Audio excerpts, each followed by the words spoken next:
Welcome to the project presentation of Group 1, consisting of Min-Chan Duong, Felix Neumeier, Damian De Paoli, and Maternus Herold.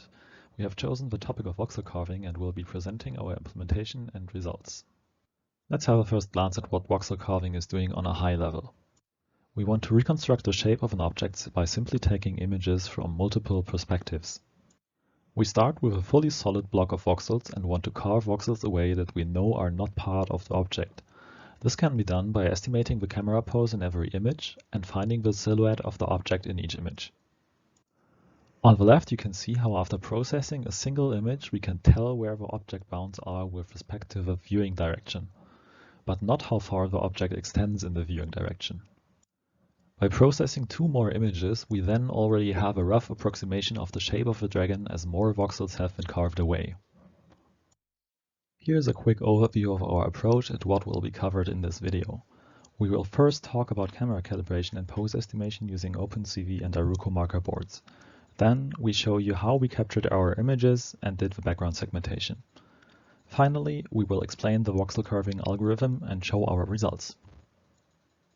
For the camera calibration, we used the approach provided by OpenCV. For that, we printed a checkerboard and moved it in front of our camera. This gave us the intrinsics as well as the distortion coefficient of the camera we use. This is a useful approach as it works both on video input and on single images. In order to estimate the pose of our camera, we use an Aruco board. This Aruco board consists of 5 by 7 markers. The origin of this board lies on the left lower edge of the marker field. We then use a translation in order to shift the origin into the center of the marker board where our object is located. This gives us a matrix consisting of rotation and translation, which determines the center of the board in camera space. We then can simply invert this matrix in order to get the world position of our camera. In order to get images from all sides of the object, we rotated the camera around the object in Unity and automatically took pictures. For our real-world environment, we rotated the object in front of a statically mounted camera, as you see on the images on the right. For each of the captured images, we then create a segmentation mask. A segmentation mask contains information about which parts in the image belong to the background and which to the object we want to reconstruct.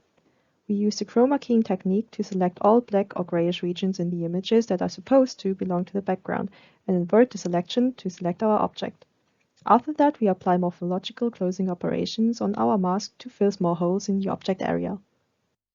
Now that we have the matrices of the camera intrinsic and extrinsic, as well as the respective segmentation mask for each captured image, we can define a voxel grid around the original object position. Then each voxel is projected into the image plane, where we can look up in the segmentation mask whether we should carve away the respective voxel. A voxel is carved away as soon as it is considered to be part of the background in any of the segmentation masks. Finally, here are our results for a real-world object reconstruction. On the left, we show our original object, and on the right, its reconstructed mesh after running the matching cubes algorithm. We mark the corners of our voxel grid with green spheres and visualize the estimated camera poses with blue spheres.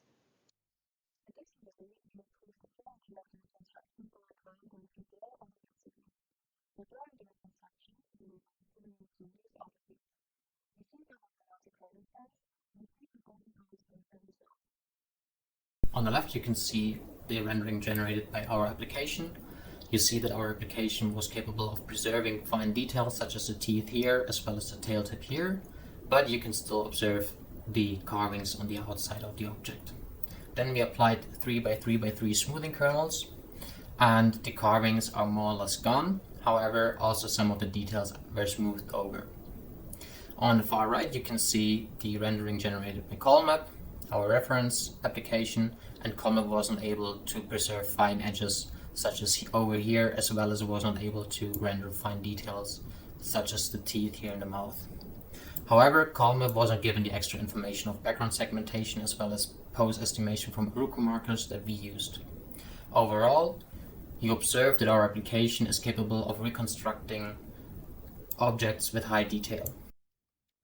So here you have our references.